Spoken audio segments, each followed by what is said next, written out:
So tonight's workshop is called Beyond the Mask. Who are you when no one is watching? This session is obviously slightly different from the previous three as I'm not with you live tonight. There's no chat to watch and nobody's going to be asking you to contribute anything. So perhaps there's an opportunity here which we don't normally have. For the next hour-ish, this can simply be yours. You can listen, you can pause the recording if you need to. You can allow yourself to drift a little more deeply into the experience because there's no point at which I'm suddenly going to call your name and ask what you've discovered. Not that I do that often anyway nowadays. And perhaps that is rather appropriate for what we're going to explore because tonight is about who you are when nobody is watching. So far in these final workshops, we've been gradually moving inward. We began with the idea that you are not broken. Then we explored the map you've created for yourself and began recognizing the story you carry is never the whole of who you are. Last week we welcomed the last session, shall I say, we welcomed the different parts of ourselves back into relationship rather than continuing the exhausting attempt to defeat whichever parts we happen not to like. And tonight I want to take all of that a little deeper because beneath the behaviors, the stories, beneath all those different parts, there's another question. It's a question human beings have been asking for thousands of years. Who am I? And we're not talking what is your name, what do you do, what sort of personality do you have, what's happened to you. I mean something a little more difficult to put into words. Who are you beneath all the things you've learned to call yourself? And perhaps an even more interesting question, who are you when you are no longer trying to be somebody? Because we spend an enormous amount of our lives being somebody. We have to. I'm different when I'm teaching from how I am sitting at home. I'm different when I'm teaching from when I'm with the people close to me. There are different expectations, different responsibilities, different ways of speaking. It's not necessarily false, it's simply part of being human. Jung used the word persona for this. Originally, the persona was the mask worn by an actor, and Jung used the term for the face we learn to present to the world. We need a persona. Without one, life would become rather difficult. Probably do not want everybody you meet at Tesco to have access to your entire emotional history, although I've had some conversations there. We learn what belongs where. We learn how to behave in different settings. We develop a public self. And there's nothing wrong with that. The difficulty becomes when we forget that it's a role. When the part of us which knows how to function in the world becomes the only part we allow ourselves to be.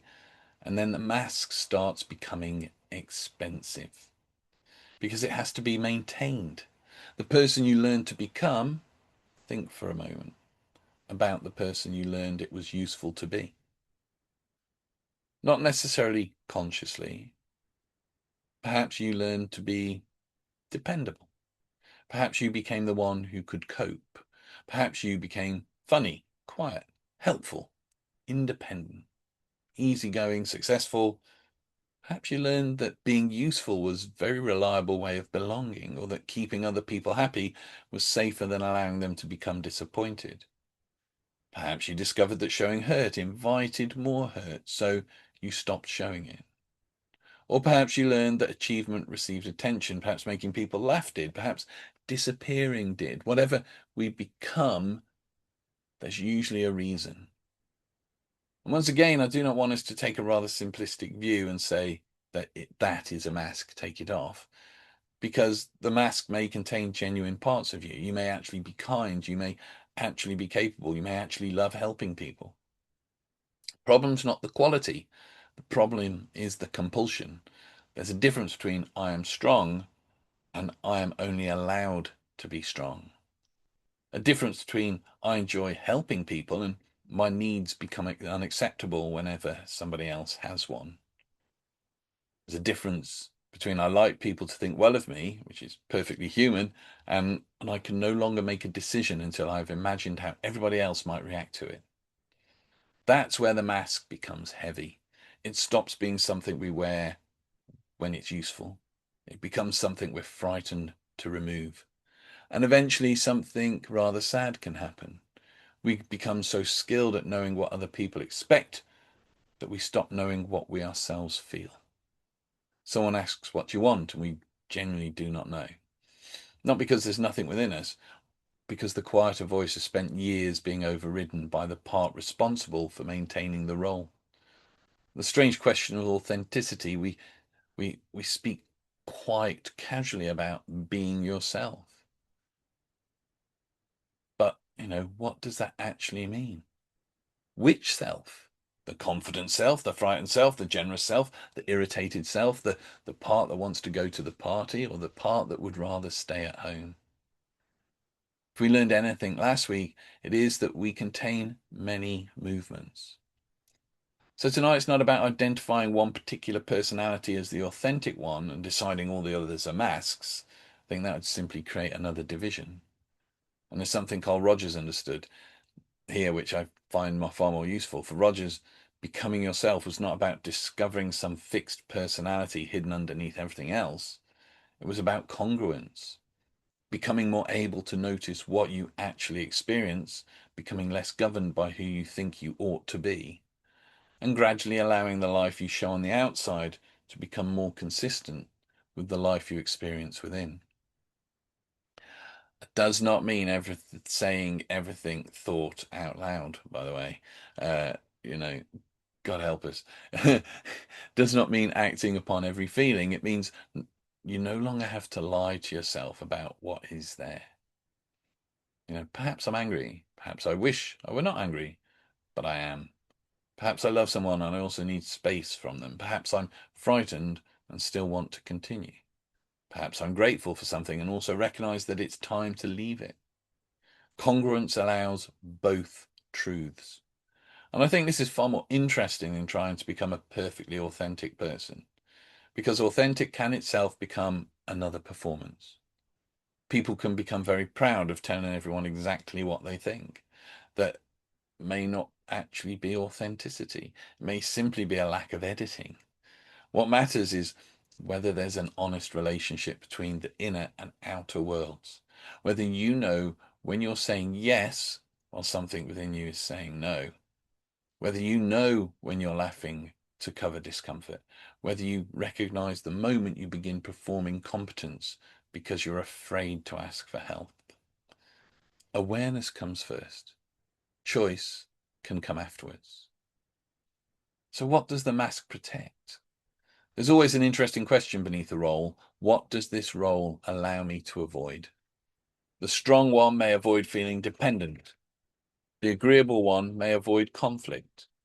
The clever one may avoid being ordinary. The funny one may avoid being exposed. The endlessly busy one may avoid discovering what happens in the silence. And again, there's no need to attack any of these. We explored that last time. Every one of these roles may have served you extremely well. But there comes a point when a strategy, which once gave us belonging, can become preventing genuine belonging. Because if I only allow you to meet the version of me I believe you'll approve of, there's always a little uncertainty in the relationship.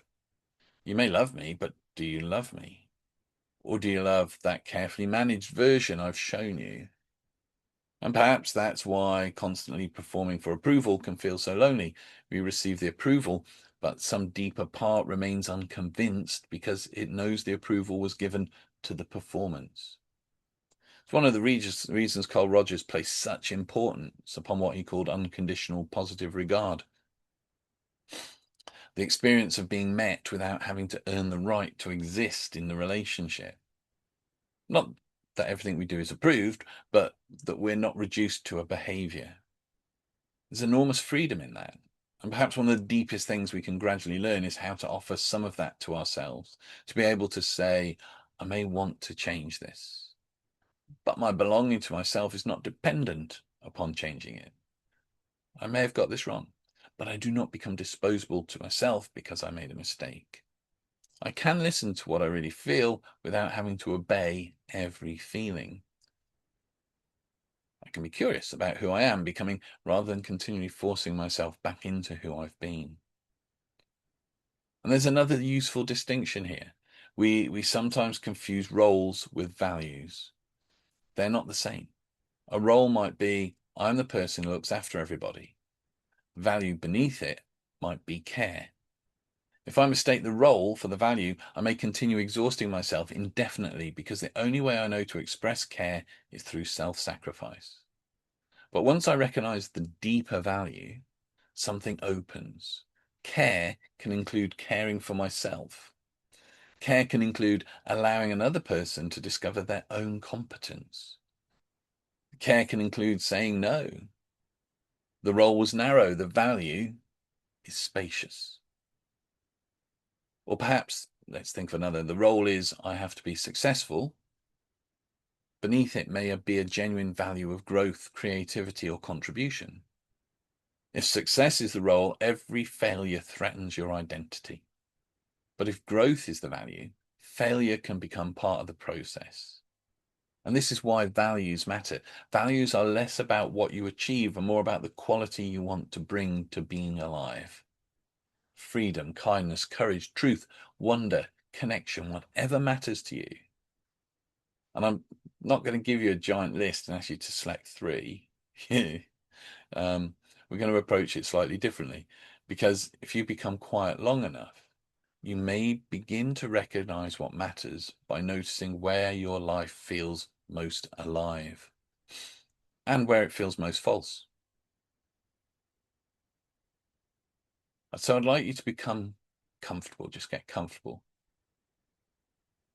Close your eyes if you wish, although it's not essential. And for a few moments, just allow yourself to think about your life as it is currently lived. Not judging, just noticing.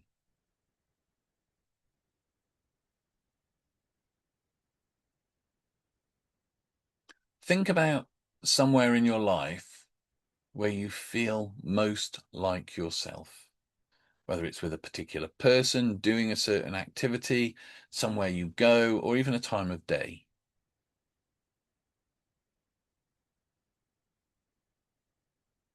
There's just something about that situation which allows you to stop monitoring yourself quite so much.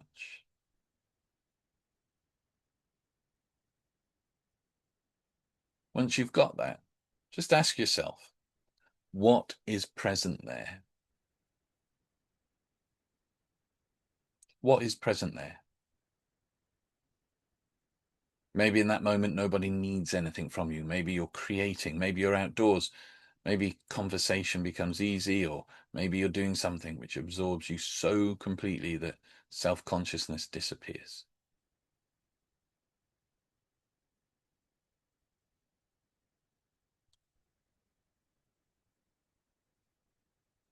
Notice what that experience feels like in the body.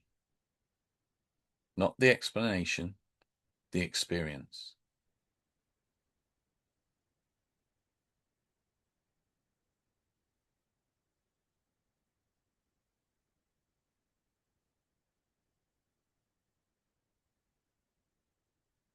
And so now allow your attention to move towards a situation in which you feel rather less like yourself. Again, choose something manageable. A place where you find yourself performing a little more. And notice what changes. Do you become quieter, louder, more agreeable, more competent, less visible?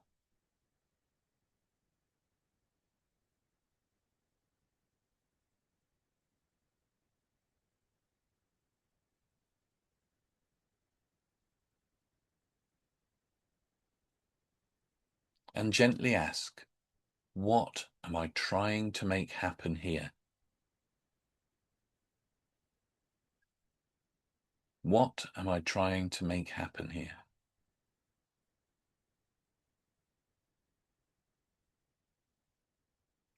Perhaps I want them to like me. Do not want anyone to worry. I want to appear capable. I want to avoid conflict. Again, we're not judging, simply seeing the machinery.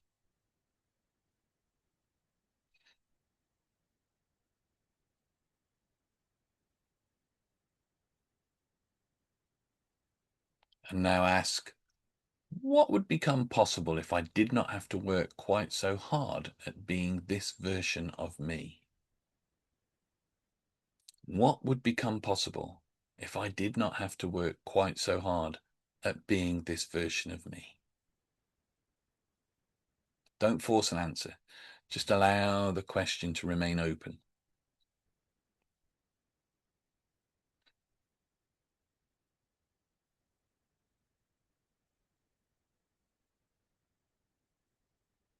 And then just query, what quality in me is trying to live more fully? What quality in me is trying to live more fully?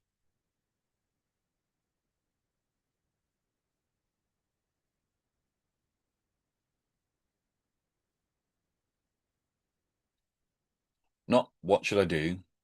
What quality? Something may come, perhaps only a feeling, and that's enough.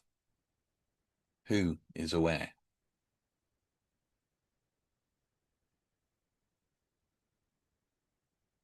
There's another route into this question which comes from meditation, and this moves us beyond psychology into something more philosophical, perhaps more spiritual.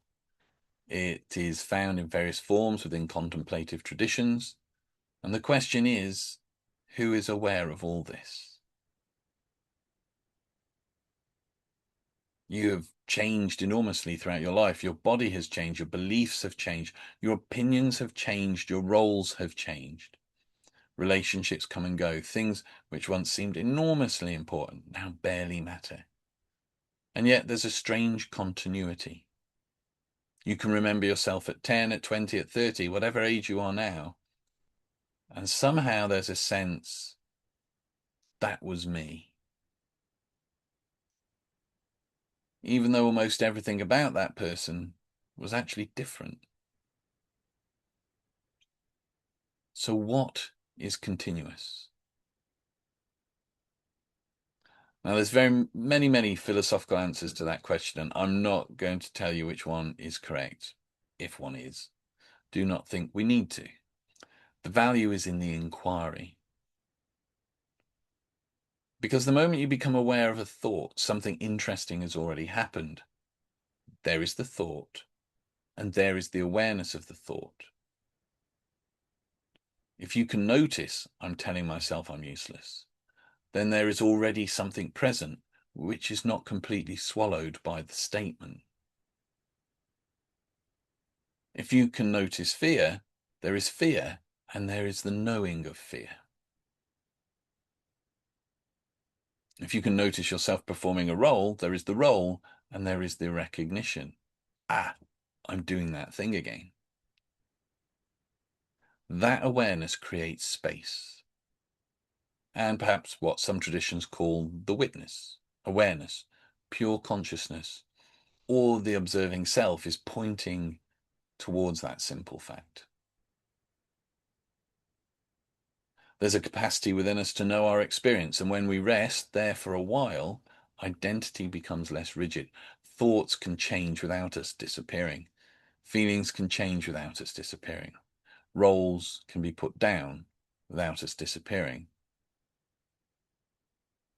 And perhaps that's what makes genuine change possible. So again, make yourself comfortable. Going to go on a little journey. Have a fidget. If you need to get yourself into position, pause this, ready to start again. Don't listen to it if you're driving. And allow the body to settle in whatever way is right for you. We're just going to take one wonderful deep breath together. As you breathe out, exhale, just allow your eyes to close. Breathing in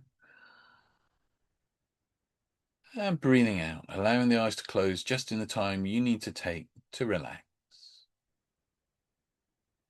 And just begin to hear the room around you. Maybe there's a sound close by, another further away.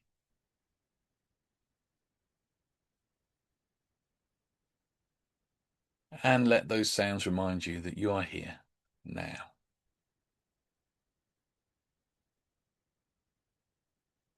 That's right. Feel where the body is supported. Allow yourself to receive the weight of that support.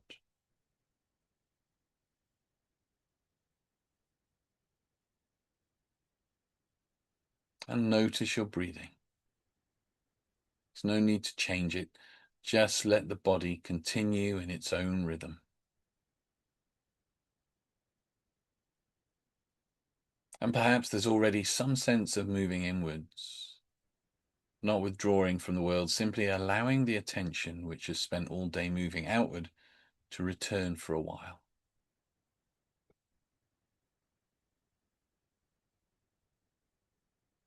And perhaps you can imagine that you're walking towards a place which belongs entirely to you. A place in which you do not have to fulfill any role. There may be a path, there may simply be a sense of movement. Just allow the unconscious mind to choose the setting. Somewhere peaceful, somewhere familiar, or a place which exists only within the imagination.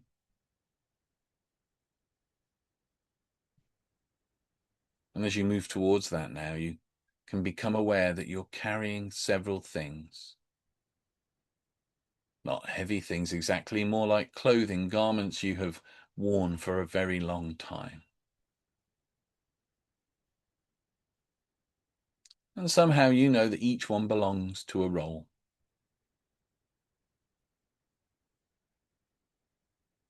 Perhaps one belongs to work, a version of you who knows what to do, who answers questions, who takes responsibility. You can take that garment off for a little while, fold it carefully, and place it somewhere safe. You're not rejecting the role. You'll probably wear it again, but you do not need it here. So fold that up, place it somewhere safe. And notice what changes when you put it down.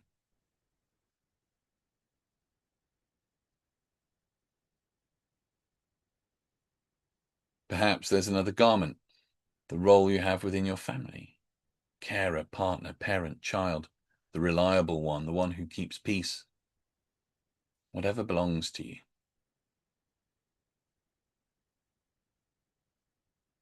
Again, remove it gently. There may be love woven into this garment. There may be years of history, and you're not throwing any of that away. For a while, you can simply discover who remains when the role rests.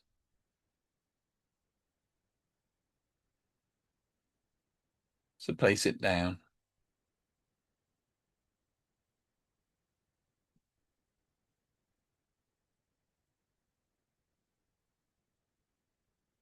That's right. And perhaps another layer belongs to the person you believe others expect you to be. The competent one, the agreeable one, the interesting one, the person who does not make a fuss. Whatever comes, let it be recognized. And perhaps you can take that layer off too.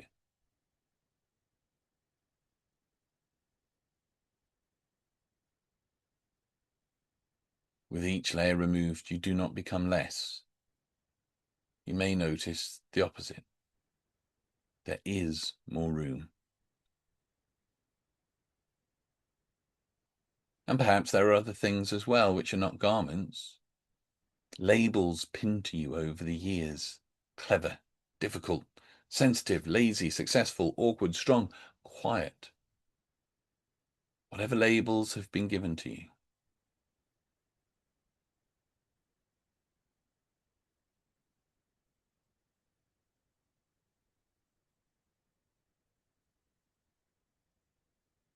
Some labels may have pleased you, some may have hurt. Some became identities without anyone ever asking whether they still fitted.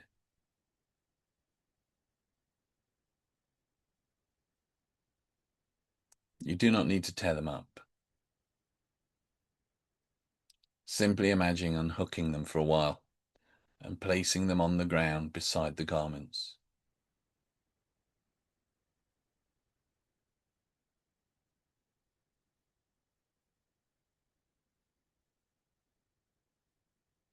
And perhaps there is your own name, a name you've answered to thousands and thousands of times, a sound which instantly turns the head.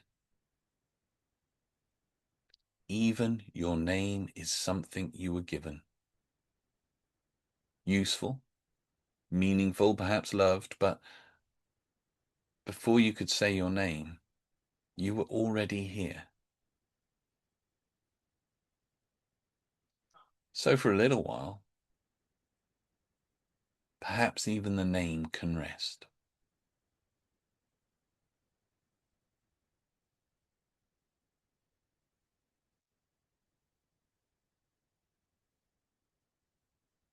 And history, the story of how you became you, all the things you have done, the things done to you, success, regrets, choices, change. Just think about it. Imagine the story as a book. You're not destroying it, the book matters, but you can place it beside you.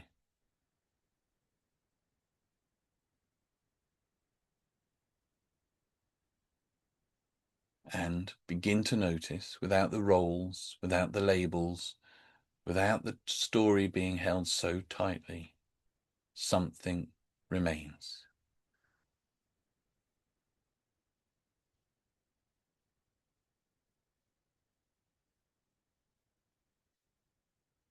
There is still hearing,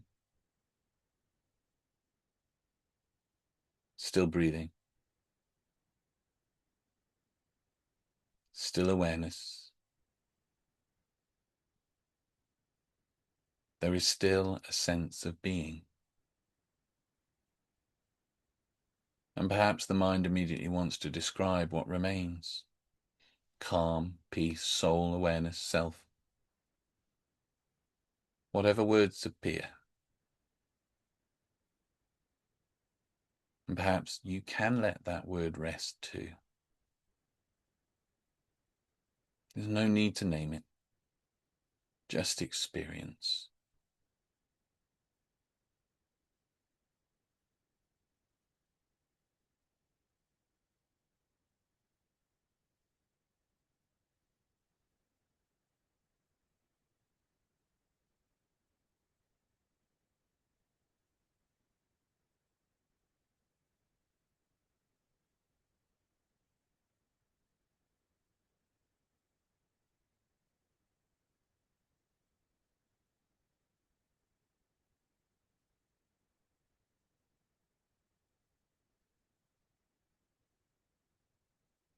There may be thoughts. Let them move. A thought appears. This is strange. And it is known. Perhaps another thought. Don't know what I'm supposed to experience. That too is known. The awareness does not need the thought to be different.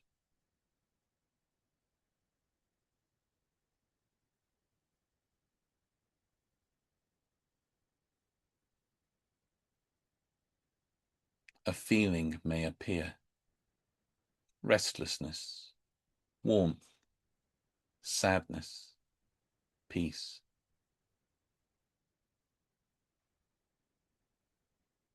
And again, there is the knowing.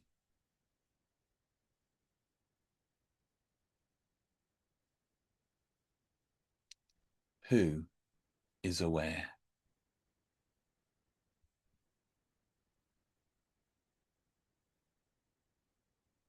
Don't answer.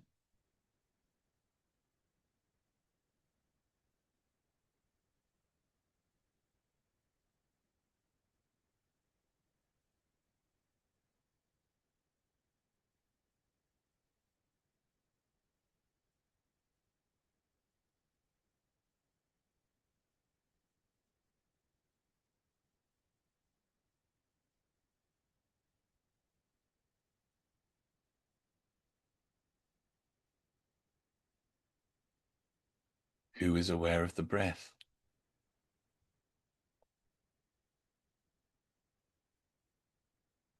Who is aware of the body?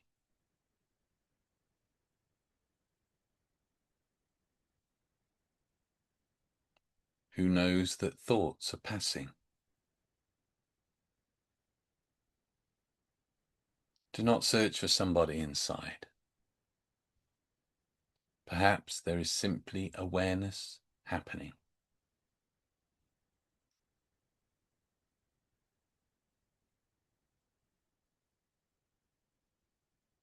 And perhaps this is enough.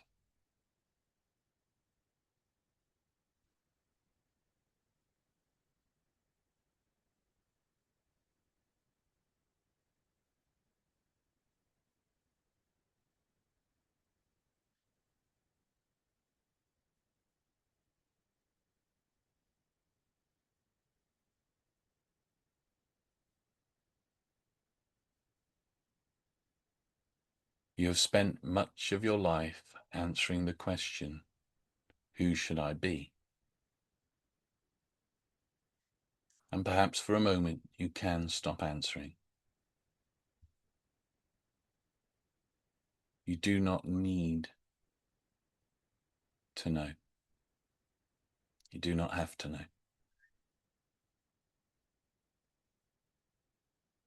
Perhaps something deep within can recognize the relief of not constructing yourself, not improving yourself, not explaining yourself, simply being alive.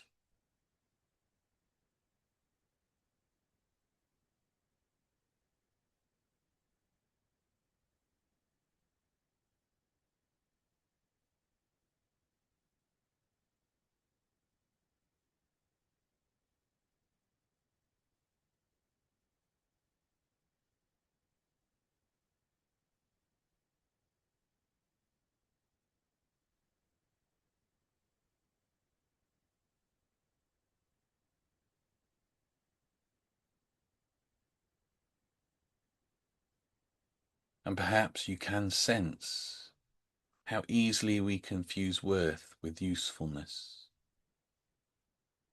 What do I contribute? What have I achieved? Who needs me? Am I doing enough?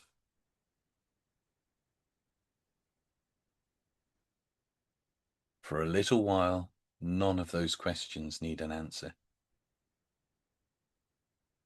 You existed before your first achievement, before you were useful to anybody, before you had a reputation to maintain.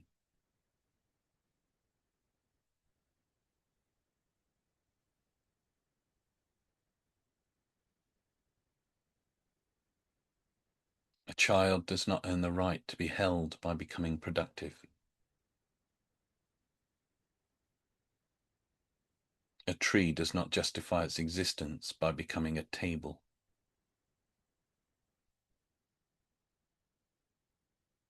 Something in us knows this, even if another part has forgotten.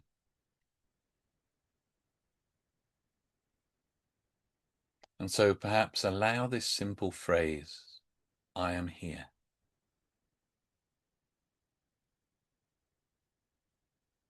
Not I'm enough, because I've done enough. Simply, I am here. Just notice, feel what happens when the sentence ends there. I am here.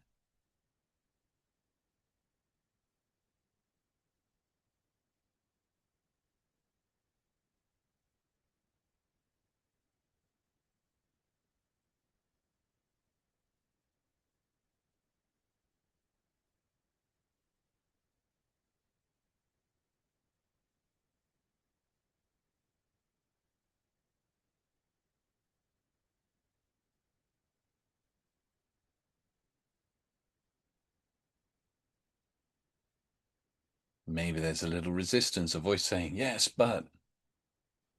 Just allow that voice to be heard too.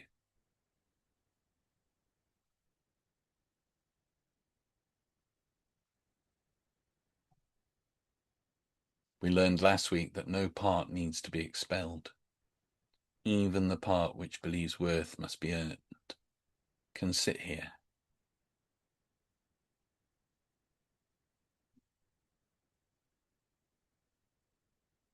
Perhaps it learned that somewhere. Perhaps being good brought safety. Perhaps achievement brought recognition. Perhaps helpfulness brought love. You do not need to argue.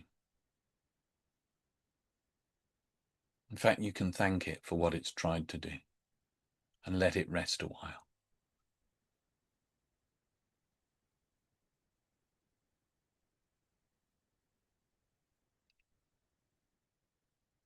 It has worked very hard.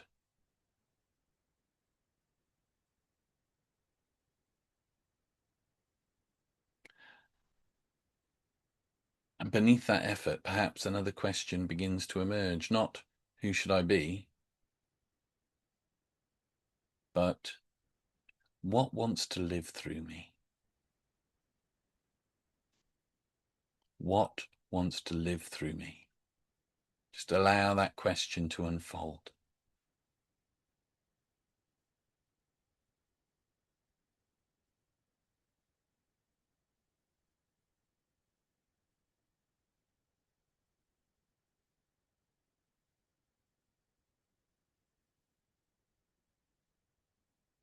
What quality wants more room? Honesty, tenderness, courage, freedom, creativity, stillness. Perhaps something for which even you have no word.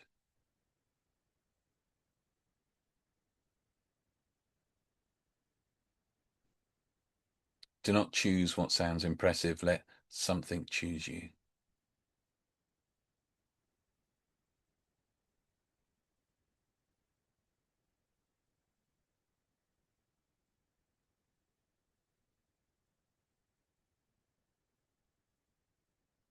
And when you sense it, notice how the body responds.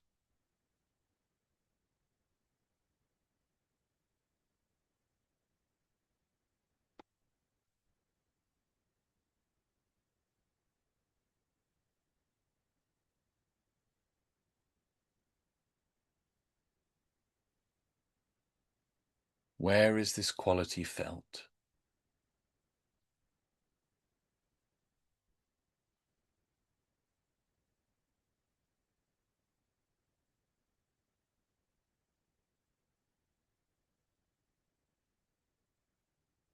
Not as an idea, as a possibility within the body. Maybe a warmth, an opening, a steadiness, a slight movement. And allow it to be small. The truest things do not always arrive dramatically.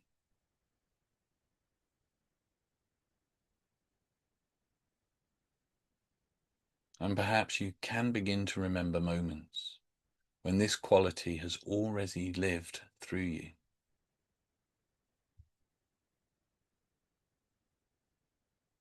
Not perfectly,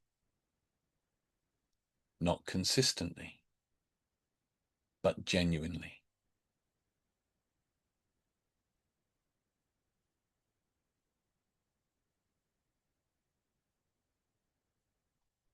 If the quality is courage, perhaps a moment when you moved even though you were afraid.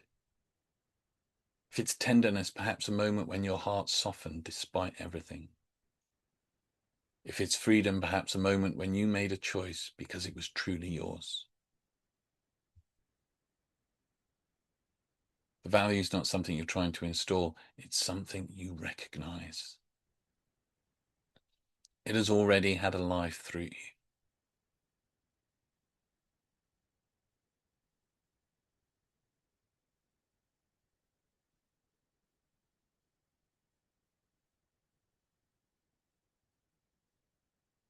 And now, just allow another quality to appear. Something else which seems to matter at this point in your life. Again, not from a list, just allow it to come.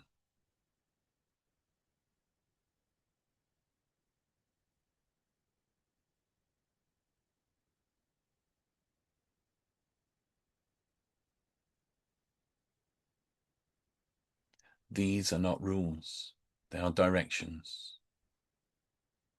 And they will not be expressed perfectly every day. That's not the point. A compass still points north when you are traveling south.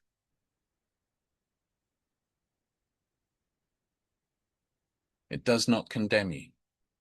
It simply tells you where north is. And perhaps your values can become like that, not another way to judge yourself, just a way of remembering direction.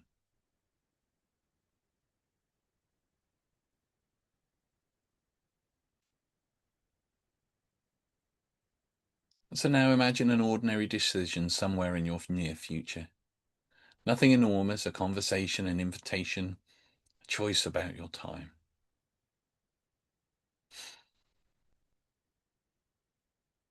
And perhaps normally you would ask, what should I do? What will they think? What is expected?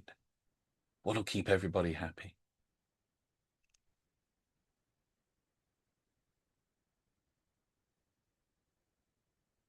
And now, from this quieter place, ask instead, what choice allows me to remain in relationship with myself?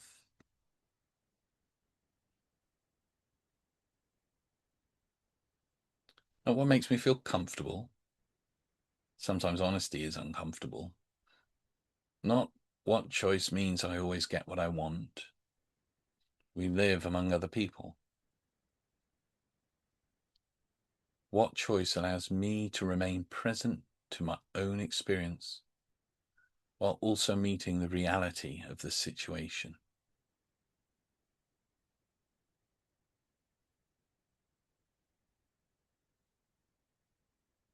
And it may be an answer comes, or it may be something dawns on you later. The important thing is the question. So imagine another future moment.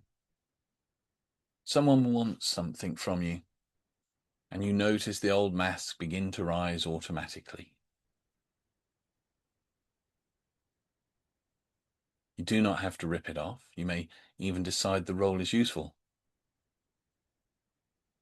But this time you know you're wearing it. And that changes everything.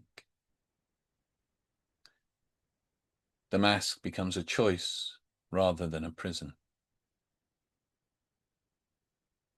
You can be professional without believing that professionalism is all you are. You can be strong without forbidding yourself vulnerability. You can care without disappearing. You can move between roles and remain in relationship with the person wearing them. And perhaps you can begin to realize that there's no need to destroy the persona. It served you. It allows you to move in the world. The freedom lies in remembering, I am larger than this role.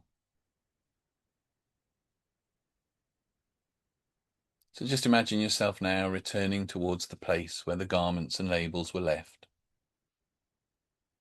You can choose what to pick up. Perhaps for the work role, the family role, your name, your history. And notice how different it may feel to put them on consciously. The role is still there, but you are wearing it. It is no longer wearing you. Perhaps one role no longer fits very well. You don't have to decide what to do with it now. Simply notice. Perhaps one label can be completely left behind.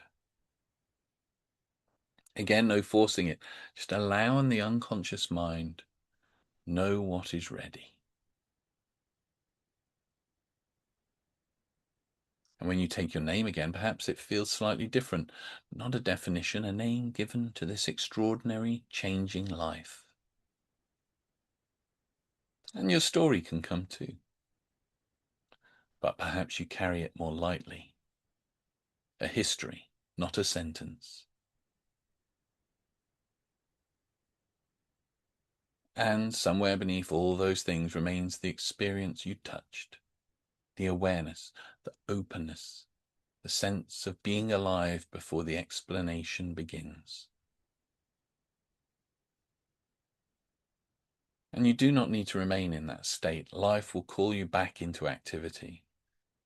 That's exactly as it should be. The point is not to live without identity.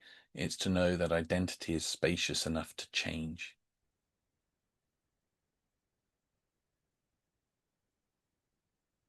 And it may be useful to have a physical reminder.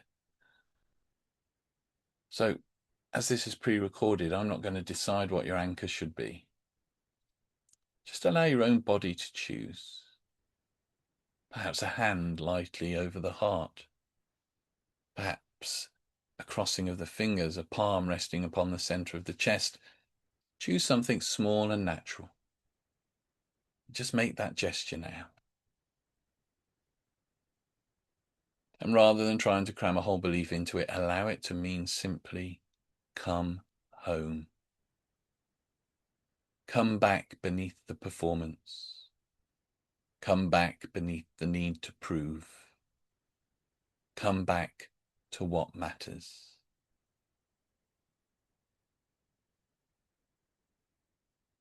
And perhaps one phrase can accompany it. I can be myself here. I can be myself here.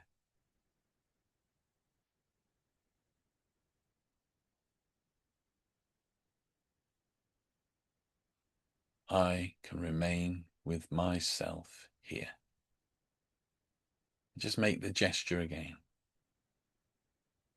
allowing that meaning to deepen through use rather than force. And perhaps tomorrow you notice yourself performing.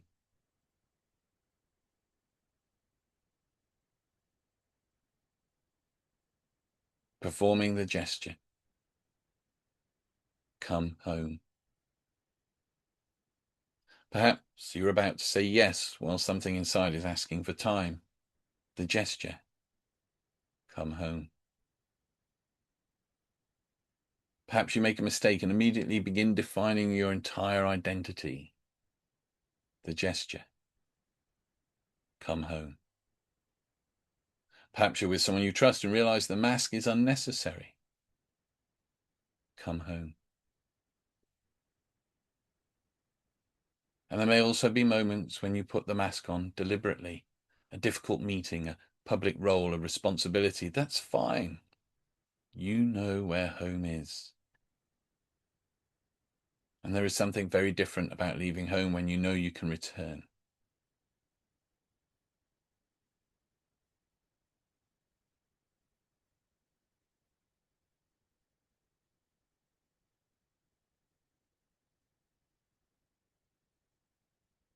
And perhaps this is enough for tonight. Not finding the final answer to who you are. Maybe there is no final answer. Perhaps the self is not a thing we discover and preserve. Perhaps it's a living relationship, a continual movement towards greater honesty, greater openness, greater congruence, a willingness to listen when something within says, there is no longer me, or this is no longer me, and a willingness to respond when something quieter says, hey, this way. So just rest for a while.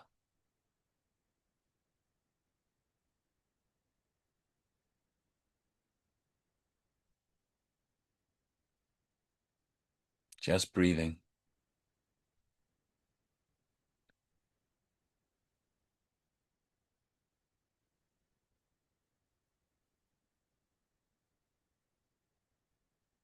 Just being here.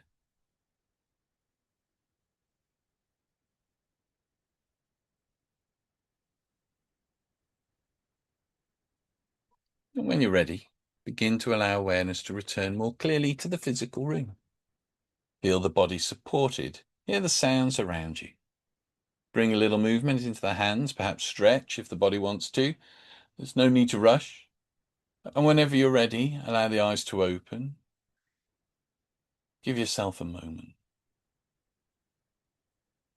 Guess this is one of the advantages of this being recorded. There's nobody waiting for you to speak. Nobody needs an answer. So perhaps sit just quietly for a while. And if you want to pause the recording here, do. And when you're ready, continue. I want to leave you with something practical, not homework exactly, more of an experiment. The question to carry for the next few days: become interested in the moments when you notice yourself becoming a role. Not every role. We need roles. Just the moments where there is effort in it. The moment when you notice, I'm trying to appear okay. I'm trying to keep everybody pleased. I'm pretending I'm not annoyed. I'm acting as though I know what I'm doing because I'm frightened to admit that I do not. And when you notice it, just use that gesture, whichever you chose tonight. Come home. Then ask, what is actually true for me right now? And you don't necessarily have to act upon the answer. That matters. Perhaps the truth is, I'm tired. Does not mean you abandon everything and go to bed. Perhaps I'm angry. It does not mean you shout. Perhaps I don't want to do this. But you still decide to do it because something else matters more. Authenticity is not obeying every feeling. It begins with allowing yourself to know what the feeling is. And then perhaps one other question.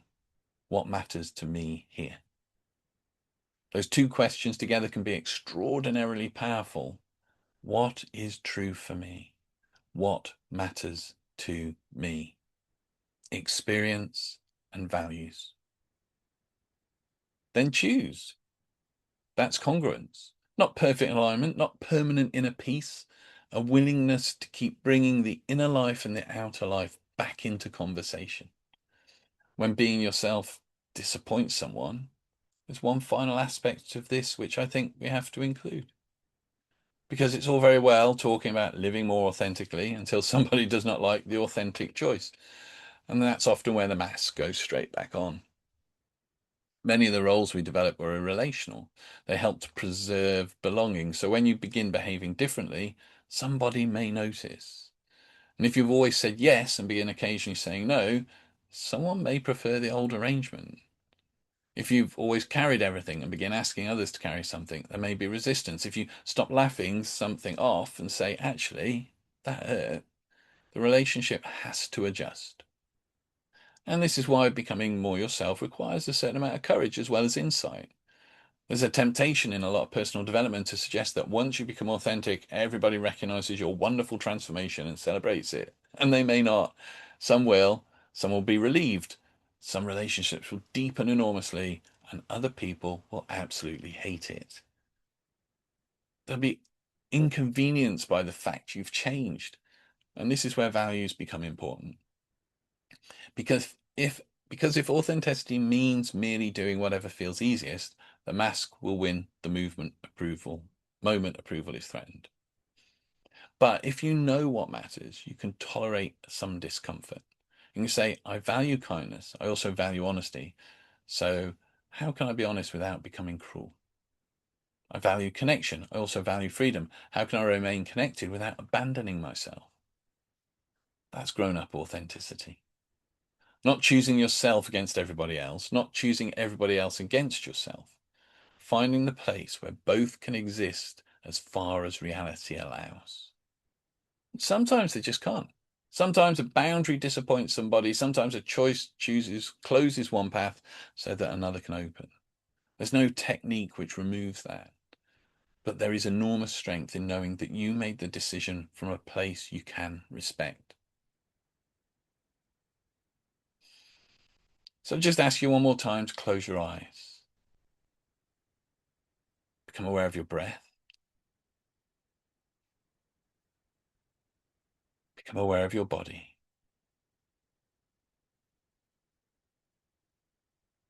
And bring to mind one place in your life where you have been working rather hard to be the person you believe you should be. Don't try to solve it, just see yourself there. See the things you see, hear the things you hear, feel what it's like. Notice the effort. And as you become aware of that version of you, perhaps silently say to that version of you, you have worked very hard to belong. Maybe that deserves some tenderness. You learned what seemed necessary. And now, from everything you know today, perhaps there are more choices. Make your gesture, fire that anchor. Come home.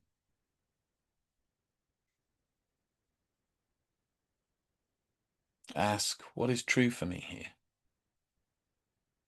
Just allow that answer to come simple.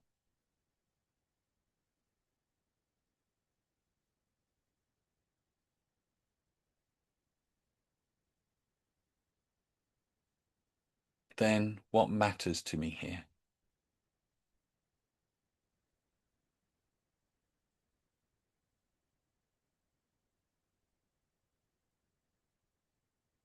And then perhaps, what would one more congruent step look like? Not the whole future, just one step, and allow something to arise.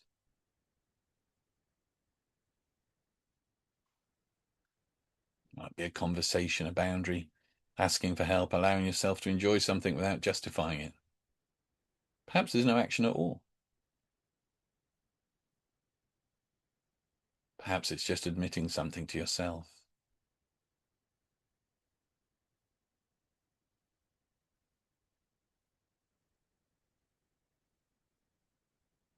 Whatever comes, you don't have to promise it tonight.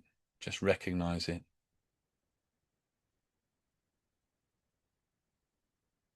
Just say quietly, I am allowed to know myself.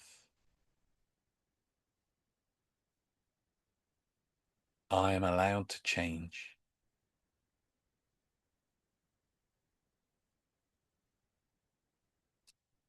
I am allowed to become more honest about the life moving through me.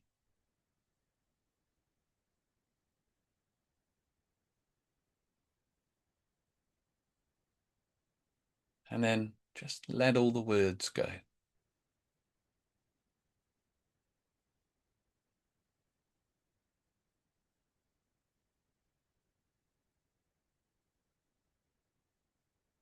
Breathing.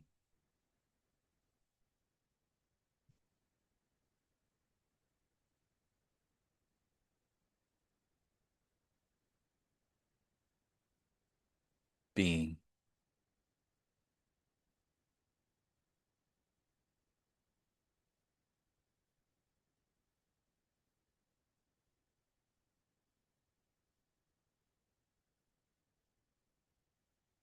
And when you're ready to feel good, just open your eyes. So I want to finish tonight by returning to the question we began with. Who are you when nobody is watching? Perhaps actually that answer is not a description. Perhaps the question is actually more valuable than any answer we could give. Because the moment we create a final definition of ourselves, we've drawn another map. I'm this kind of person. Perhaps today, in these circumstances, but you are still becoming. There are things within you which have never yet had the conditions in which to emerge. There may be courage you may never have needed, creativity you've never allowed time for, tenderness you have kept protected. There may be ways of living which would astonish the version of you who drew the old map. So perhaps the true self is not a hidden, perfect person waiting underneath everything else. Perhaps it's the person who gradually appears as we become less afraid of our own experience, less willing to abandon ourselves for approval, more able to listen, more able to choose, more willing to allow our lives to reflect what actually matters to us. The roles will remain. Tomorrow you've got things to do. People will need things. You will answer to your name. You will become the worker, partner, parent, friend, teacher, neighbor, or whatever else your life is asking you to be. And there is really nothing wrong with any of that. Just remember who's wearing the role. Every so often, come home. Notice what is true. Remember what matters. And then return to the world. Not without a mask, but no longer lost behind it. Because perhaps freedom's not finally tearing every mask away. Perhaps freedom is simply knowing that underneath everything you have learned to be, you are still here.